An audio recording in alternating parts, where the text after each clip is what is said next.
السلام علیکم رحمۃ اللہ۔ طلحہ بن زبیر بھائی، آپ کا سوال ہے 73 فرقوں کے حوالے سے علی مرزا نے کہا کہ وہ روایت ضعیف ہے۔ ضعیف کوئی نہیں ہے، وہ حسن درجے کی روایت ہے۔ علامہ محمد زبیر علی زئی رحمۃ اللہ علیہ اور علامہ محمد ناصر الدین البانی رحمۃ اللہ علیہ، کس درجے کی ہے؟ حسن درجے کی روایت ہے۔ اور یہ بہت ساری جو ہے وہ روایات ہیں، کوئی ایک روایت نہیں ہے، اور بہت ساری سندوں کے ساتھ ہے۔ ابن ماجہ ہے یہ میرے ہاتھ میں، اور بھی بہت ساری کتابوں کے اندر یہ روایات موجود ہیں۔ ابن ماجہ کے اندر اس کا نمبر ہے 3992 اور یہی نمبر اس کا جو ہے وہ شاملہ میں بھی ہے اور دارالسلام میں بھی۔ اس حدیث کے اندر حضرت عوف بن مالک رضی اللہ تعالی عنہ راوی ہیں۔ آپ صلی اللہ علیہ وسلم فرماتے ہیں افترقت الیہود علی 71 فرقۃ فواحدۃ فی الجنہ و70 فی النار وافترقت النصارى علی 72 فرقۃ ف71 فی النار وواحدۃ فی الجنہ والذی نفس محمد بیدہ لتفترقن امتی علی 73 فرقۃ واحدۃ فی الجنہ و72 فی النار قیل یا رسول اللہ صلی اللہ علیہ وسلم من هم قال الجماعہ۔ اور اسی طرح ان انس بن مالک رضی اللہ تعالی عنہ قال قال رسول اللہ صلی اللہ علیہ وسلم ان بنی اسرائیل افترقت علی 71 فرقۃ وان امتی ستفترق علی 72 فرقۃ كلها فی النار الا واحدہ وہی الجماعہ وغیرہ۔ پیارے نبی فرماتے ہیں یہودیوں کے 71 فرقے ہوئے، یہود 71 فرقوں میں تقسیم ہوئے، ان میں سے ایک جنتی تھا، 70 جہنمی۔ عیسائی نصارہ 72 میں تقسیم ہوئے، ان میں سے 71 جہنم کے اندر جائیں گے اور ایک جنت میں ہوگا۔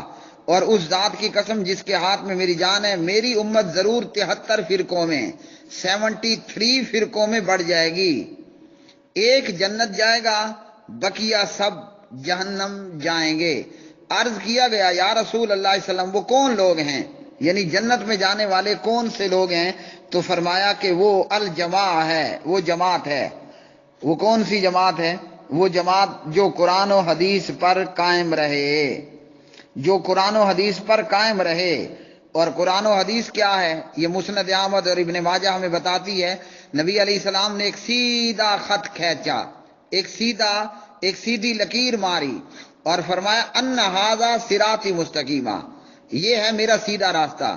پھر اس کے دائیں بائیں 2 لکیریں مار دیں اور کہا کہ یہ ہیں شیطان کے راستے۔ ایک سیدھی لائن، بالکل سیدھی لائن، یہ ہے میرا سیدھا راستہ۔ 2 لکیریں دائیں ماری، 2 لکیریں بائیں ماری اور کہا یہ شیطان کا راستہ ہے۔ اور تقلیدی اور مقلد فرقے کتنے ہیں؟ 1 2 3 4۔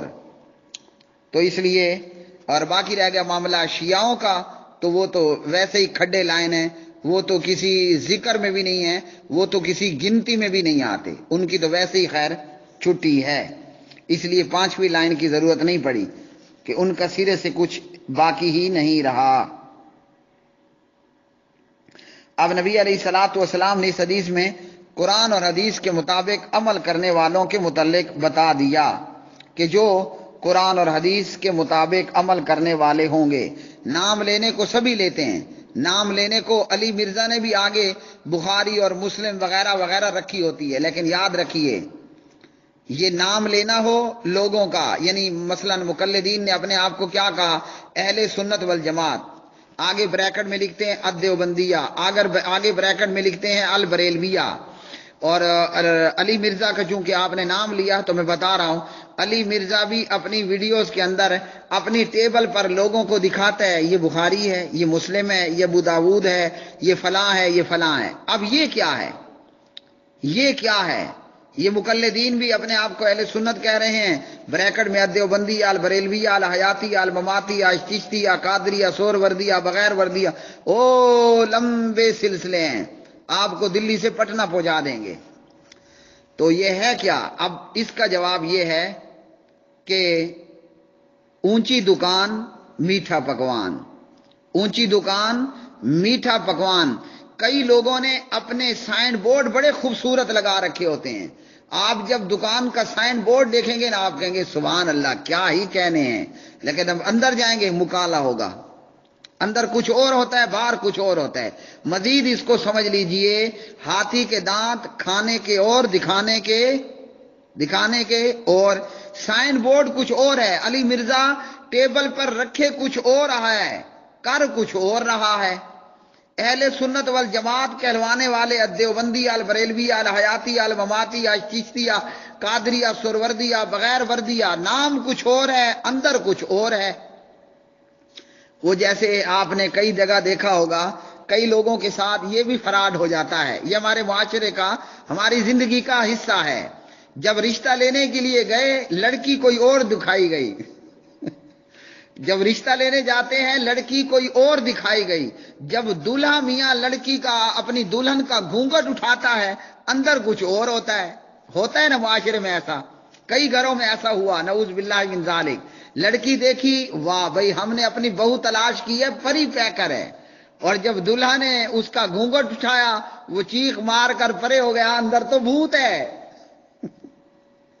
تو یہ حال ہے ان لوگوں کا۔ اس لیے چونکہ نبی علیہ السلام نے کیا کہا تھا، الجماع، جو قرآن حدیث پر ہو۔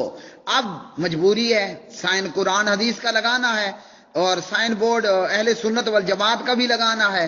علی مرزا کے لیے مجبوری ہے، ورنہ علی مرزا مجبوری نہ ہوتی تو اپنے سامنے اصول کافی رکھ کر بیٹھتا۔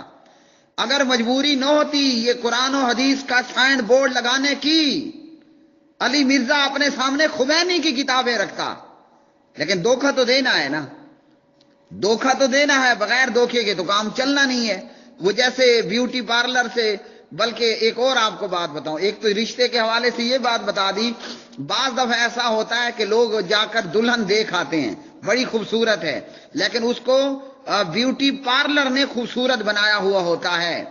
ایک ایسا ہوا کہ جناب شادی ہوئی، اور شادی میں جناب دلہن گھر آ گئی، نکاح ہو گیا، رات بھی ہو گئی۔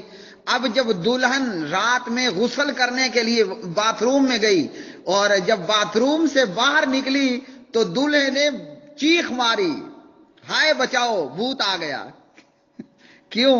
وہ جو طلب بھائی خیال رکھنا، وہ جتنا حسن و جمال تھا وہ تو بیوٹیشن کا کمال تھا، وہ دلہن کے چہرے پر جتنا کمال حسن و جمال تھا وہ سب بیوٹیشن کا کمال تھا۔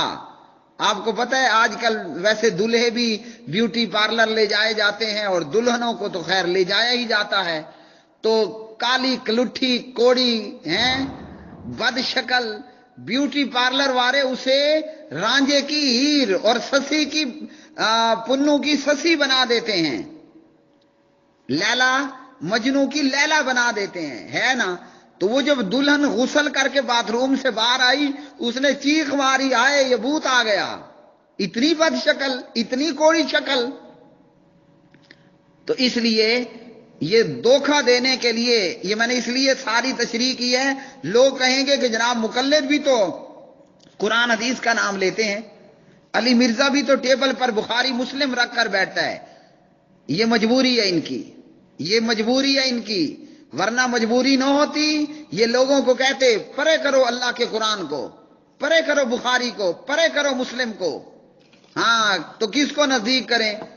عالمگیری لے آؤ، قدوری لے آؤ، ہدایہ لے آؤ، فلاں لے آؤ، فلاں لے آؤ، لیکن یہ مجبوری ہے، ان کو قرآن حدیث کا سائن بورڈ لگانا پڑتا ہے، ورنہ قرآن حدیث سے ان کا کوئی تعلق نہیں ہے۔ اور اس کا تعلق کس سے ہے؟ وہ صرف اہل حدیث کا ہے۔ اور امام احمد ابن حنبل، امام اہل حدیث، فرماتے ہیں رحمت اللہ علیہ، جماعت حقہ اور فرقہ ناجیہ وہ صرف اہل حدیث ہے، اگر یہ نہیں ہے تو میں نہیں جانتا کہ پھر جماعت حقہ کون سی ہے۔ شرف الاصحاب الحدیث للخطیب بغدادی رحمہ اللہ۔ تو اس لیے میرے پیارے بھائی یہ روایت کوئی ضعیف نہیں ہے، یہ روایت کوئی ضعیف نہیں ہے۔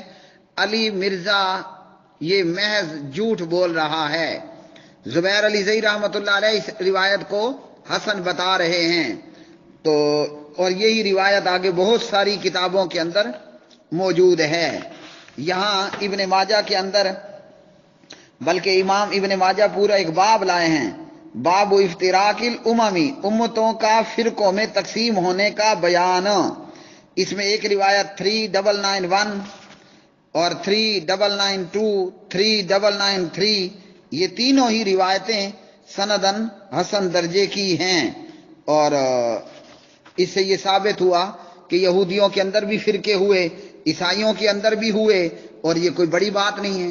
آج بھی اگر دیکھ لیں تو عیسائیوں کے مختلف فرقے موجود ہیں، یہودیوں کے فرقے موجود ہیں، اور خود مسلمانوں کے اندر تو خیر وہ جیسے کہا نا، چھوٹے میاں بڑے میاں سبحان اللہ، تو ہم تو ان سے بھی آگے بڑھ گئے، ہم یہود و نصارہ سے بھی ایک قدم آگے کو نکل چکے ہیں۔ اب اس حدیث کے بیان کرنے کا مقصد کیا ہے؟ مقصد یہ ہے کہ لوگوں اپنے کان، اپنی آنکھیں اور اپنے دل کا استعمال کرو۔ ان السمع والبصر والفؤاد کل اولئک کان عنہ مسئولا۔ اللہ نے تمہیں آنکھیں اس لیے نہیں دی، دل اس لیے نہیں دیا کہ جناب تمہیں اللہ نے کان اس لیے نہیں دیے کہ صرف دنیا کے لیے استعمال کرو۔ جب جنت مانتے ہو کہ جنت ہے تو جنت کی راہ میں موجود یہ بڑے بڑے فرقہ واریت ٹھہری ہوئی ہے، ان تمام سے اپنے آپ کو بچا کے سیدھی لائن قرآن و حدیث کے راستے کو اختیار کرو۔ اللہ تعالیٰ سے دعا ہے کہ اللہ تعالیٰ ہمیں ٹی ٹی پی جیسے بہروپیوں سے، علی مرزا جیسے بہروپیوں سے بچائے۔ ورنہ عبداللہ بن سبا کیا نعرہ لے کر آیا تھا؟ حب اہل بیت کا۔ خمینی کیا نعرہ لے کر آیا تھا؟ لوگوں کو کس نعرے پر بے وقوف بنایا تھا؟ حب اہل بیت، محبت اہل بیت کا۔ لیکن تھا کیا؟ حقیقتاً یہی اہل بیت کے سب سے بڑے دشمن تھے اور آج بھی ہیں۔